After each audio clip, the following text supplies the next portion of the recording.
ассалому алайкум дӯстон, хушомадем ба шабакаи мо. Дар навори имрӯза оиди тозатарин ва беҳтарин хабарҳо аз ҷаҳони ММА гап мезанем. чемпиони пешнаи UFC дар ду вазн Дэниел Кармие гуфт ки дар муҳорибаи Чарлз Оливера ва Ҷастин Гейҷи киро ғолиб мебинад. биёин суханҳои Кармиеро гӯш мекунем. Ҷастин Гейҷи довталаби навбатӣ аст. ӯ ба Оливера проблемаҳои калон сохта метавонад, чунки ӯ ҷанговари хеле сахт ва бақувват аст. аммо воқеият дар он аст ки Ҷастин Гейҷи ва Дастин Порье хеле монанданд.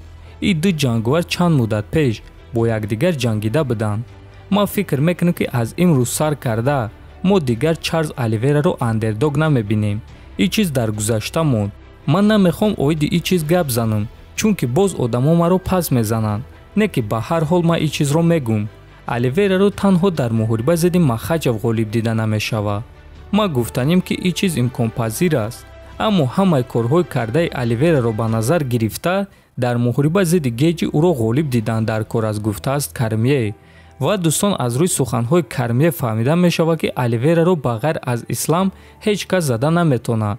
аммо бояд фаромӯш накунем ки Ислам Махачевро низ рақиби хеле сахт дар симои бенил Дарюш интизор аст. ба фикри шахсии шумо чӣ дӯстон, ки айни замон дар ҳақиқат Оливераро дар вазни сабук манъ карда метавонад? метавонем фикротона нависен.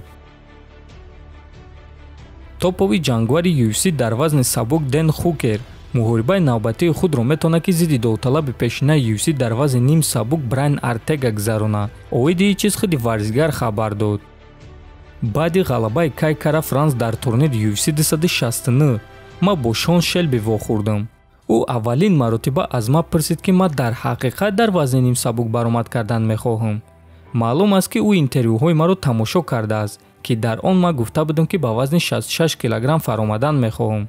Шон аз ман пурсид: хуб, ту чӣ кор карданӣ? ман дар ҷавоб гуфтам ки ба вазни ним сабук мефаром ва бе ягон камбуди вазни даркориро карда метавонам. асос пешниҳоди хуб боша барои ман. баъдан ӯ аз ман пурсид ки бо кӣ ман дар вазни ним сабук ҷангидан мехостам ва ман ба ӯ гуфтам ки барои ман муҳориба зидди корейски зомби шавқовар аст. аммо ӯ ҳозир осеб дорад. барои ҳамин ман бо Брайн Ортега муҳориба гузарондан мехоҳам. аз Шон бошад дар ҷавоб гуфт ки ман мебинам ки чӣ кор карда метавонам ва баъд ба ту хабар медиҳам, гуфтааст Хукер. дӯстон, Шон Шелби ин матчмекери UFC аст. вазифаи матчмекер ҷангҳоро ташкил кардан, яъне ӯ интихоб мекунад ки кадом ҷанговар бояд зидди кадом ҷанговар ҷангад. хотиррасон мекунам ки ҳам Дэн Хукер ва ҳам Брайн Ортега дар муҳорибаҳои охирони худ шикаст хӯрда буданд. Брайн Ортега дар муҳориба зидди чемпион Александр Волкановский, а Дэн Хукер бошад дар муҳориба зидди Ислам Махачев. шаби гузашта чемпиони пешнаи UFC дар вазни сабук Хабиб Нурмагомедов оиди муҳориба байни Хасбик ва Абдурозик фикроша баён кард. биён суханҳои Нурмагомедовро гӯш мекунем. ман намехоҳам ки Хасбик бо Абдурозик дар қафас муҳориба гузаронад. ҳозир онҳо ҳар дуяшон дар хайпи калонанд. агар ки онҳо дӯст шаванд ва якҷоя ягон гуна проект созанд, фикр мекунам ки ҳамин гуна онҳо фоидаи зиёд оварда метавонанд.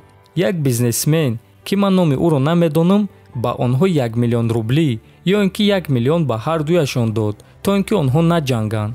ӯ дид ки муҳорибаи онҳоро ташкил кардан мехоҳанд ва нахост ки ин муҳориба баргузор гардад. барои ҳамин бо онҳо ба алоқа баромада барои ин кор ин пулҳоро хайр кард ва онҳо ба ӯ ваъда доданд ки ин муҳориба намешавад. ин гуна маълумот низ ҳаст. ман низ намехоҳам ки онҳо бо якдигар ҷанганд, гуфтааст Нурмагомедов. бале дӯстон, ман бо ин суханҳои Ҳабиб розӣ мешавам. ҳозир ҳам Абдурозик ва ҳам Хазбулла бо дигар роҳҳо метавонанд пул кор кунанд, аммо муҳорибаи онҳо лозим нест, чунки онҳо варзигар нестанд ва ҷангидан барои одаморо хандондан кори дуруст нест. шумо чӣ фикр доред дӯстон? ҳатман фикротонро нависен, дар канал обуна шавен. то боздид хонободу сарбаланд бошед.